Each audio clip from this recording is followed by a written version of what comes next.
विलास घुले हत्या प्रकरण आमच्या बीड जिल्ह्यातील केज तालुक्यामध्ये 4 दिवसापूर्वी काही निष्पाप राक्षसांनी या विलास घुलेचा खून केला.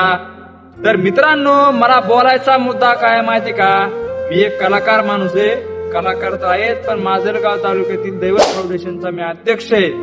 तर मला एक बोलायचंय, जर एक चांगला माणूस कुणीही व्यक्ती असेल, जर कुठं रस्त्यावर कुणाचं काही भांडण तंटा चालू असेल, तर माणुसकी या नात्याने आपण त्याला जाऊन हानमार असेल तर सोडवायचं काम करतोच का नाही, मला एक सांगा.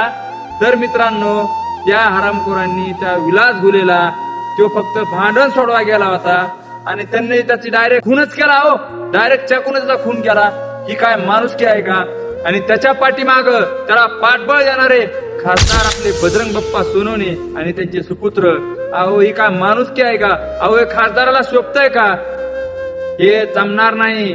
खासदार साहेब, अशा तुम्ही गोरगरीब जनतेला न्याय द्यायचं काम करा, त्यांच्यावर अन्याय द्यायचं काम करू नका.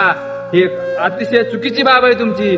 तर माझी महाराष्ट्र सरकारला एक विनंती, मुख्यमंत्री साहेब, तुम्ही त्या आरोपींना आणि त्यांच्या मागे जी पाठबळ देणारे आहेत त्यांना अटक करा, त्यांना फाशी शिक्षा द्या.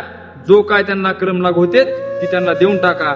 आणि महाराष्ट्रामध्ये आणि आमच्या बीड जिल्ह्यामध्ये गोरगरिबावर अन्याय झाला तर आम्ही आज गपची बसणार नाहीत. आणि हा काय जातीवाद नाही, एक माणुसकीची भाषा आहे माझी. तरी सर्वांनी लक्ष देऊन ऐका की ह्या गोष्टीमध्ये सगळ्यांनी लक्ष घालणं गरजेचं आहे. कारण की तुम्ही आम्ही गरीब आहेत आणि आपल्या जर गोरगरिबाला जर न्याय भेटत नसला तर आपलं जगून उपयोग नाही. एकतर पावसानं असं रान फाकले आणि त्यावर जर आपल्यावर जर अत्याचार होत असले तर किती आपल्यावर दुर्दैव आहे.